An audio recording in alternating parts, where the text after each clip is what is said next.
Hello there, YouTubers, God's owners.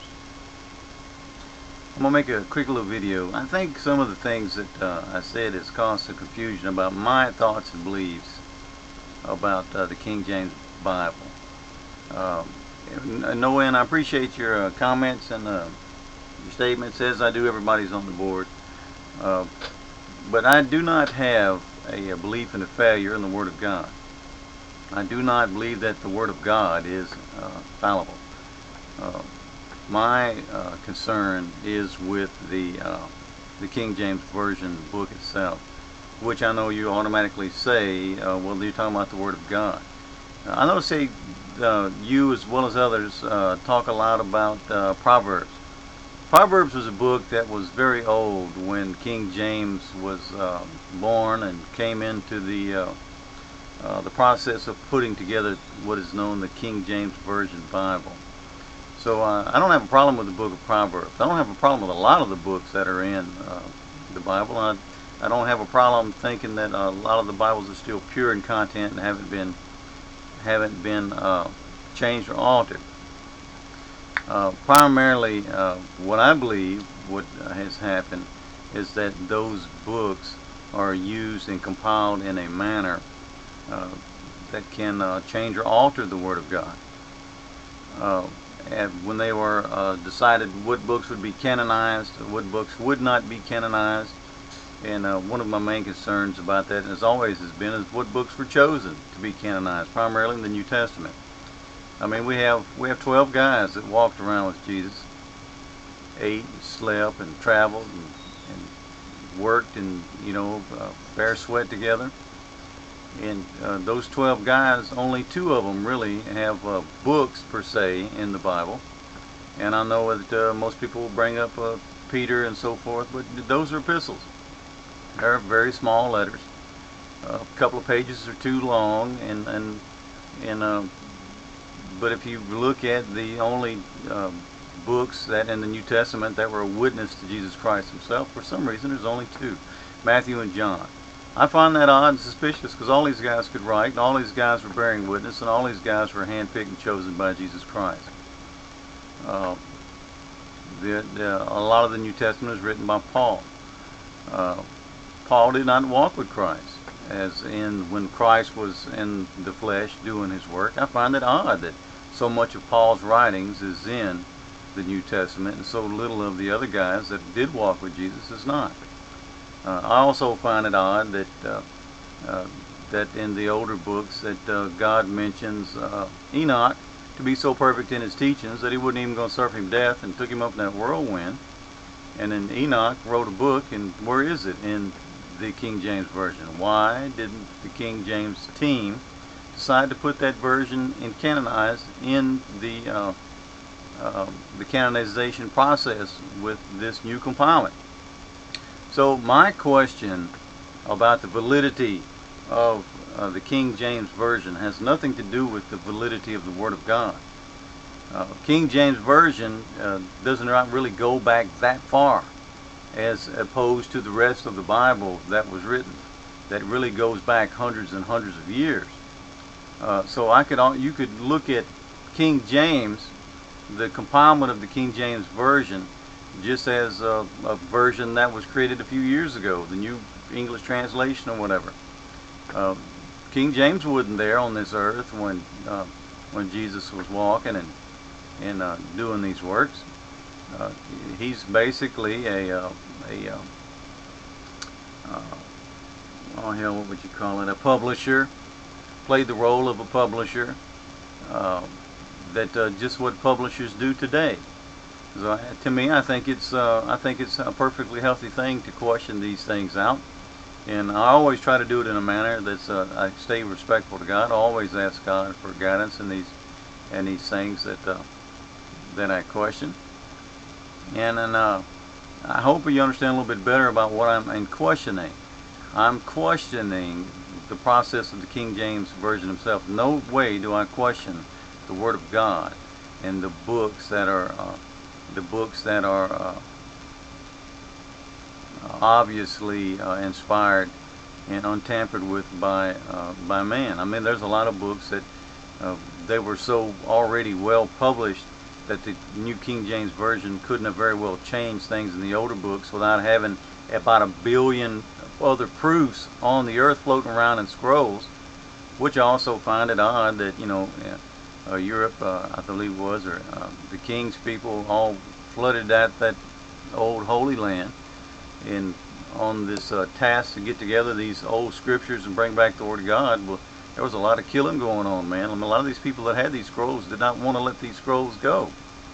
And these scrolls are at the bottom of where now? The Catholic Church, in an air-sealed vault that only the Catholic Church can say who can go look at these original old scrolls and who can't. How did they end up with them? Why do they have them now? Why can't the general public have access to these scrolls? Why do we only have access to the King James Bible at will? I think these are all legitimate questions, and I think if you don't ask these questions for fear of insulting God or fear of an angry God that's going to snap at you, I think you're never going to, or we're as a people will never get through deeper understandings of what happened in our history concerning the Bible. I have nothing but the greatest admiration and respect for the Word of God. That's why I read it today. Even the King James Version. Why? Because that is most everything is there. These books are this book is important to read. Should I look up at the King James Version Bible as the mouth of God itself? I don't think so. The God that I seek, He spoke to people long before King James Version was ever compiled, and His word is compressed in those old scrolls that are hidden from us, down at the bottom of the Catholic Church. And I know we all want to get in line so we can all respect and take up for the Catholic Church's good intentions and honors, don't we? So anyway, I just wanted to say a little bit about that. Queenie, I'm not going to talk much about your last video because it's just a tiresome thing. It's only going to reprove what you want. And I'm not going to give that to you, sis, because you can get that just about anywhere, but you don't get it here. So anyway, I'm on that subject. I'm sure I'll probably do some more videos. I hope I've explained a little better of how I feel. It's not the Word of God that I feel fallible. It is man's ability to translate it and spread that Word of God. Man has obviously plainly shown through the Word of God that he screws up everything he touches. At the end of his days, he screws up everything. He is very much fallible. So why should we think that the Word of God should be anything different for a man trying to perpetuate that down through generations? That man would get that any better. Somewhere I think Noah said that God's capable of having His Word protected down through history. Man, God gave His only begotten Son to this earth, and if I remember, Jesus was damaged to goods as well. He was damaged. He was beaten, and He was scorned, spit, scoffed at. He was abused by man. So why, if mankind done that to Jesus Christ, the begotten Son of God Himself, why would we think that the Word of God as we know it today has not been beaten and bruised and run through the wringer and twisted and contorted and hung out to dry? I think the thought that the Word of God written in physical form is somehow got this holy grail of protection where it can't ever be changed, when we actually see people do that today with scriptures and with all these odd Bibles they come up with that justify homosexuality and so on and so forth. I think it's utterly ridiculous. But to each his own. I understand what you're saying, the point you're trying to make, and I understand that the Spirit of God is in that book, and I am in no way questioning or attacking that Spirit of God in that book. I'm simply saying we cannot look at the hands that wrote the book, the physical man hands, and say that that is God. That's simply the hand of God.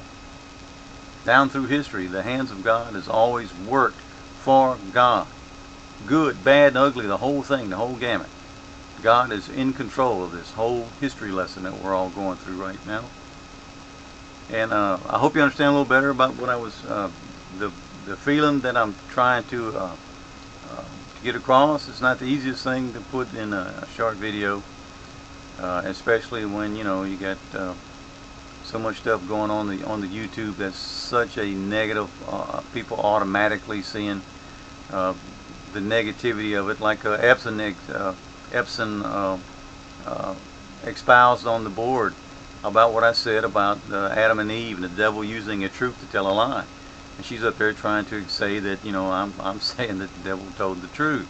I said that the devil told the truth with a lie, and she did exactly to me what the devil did to Eve, which is use God's words to completely change the intent of what I plainly said.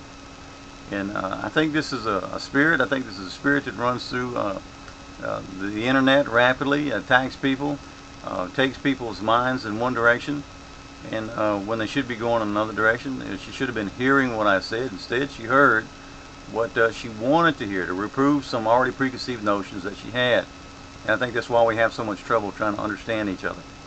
That spirit is very much there, trying to get involved and muddy up the waters. No offense, Epson. As a matter of fact, I'm glad you're posting on the board. But listen closely to what I said, and go back and read your post closely to what you said. Okay, gang, I am done with this video, and I'll talk at you the next one. Adios, people of Earth.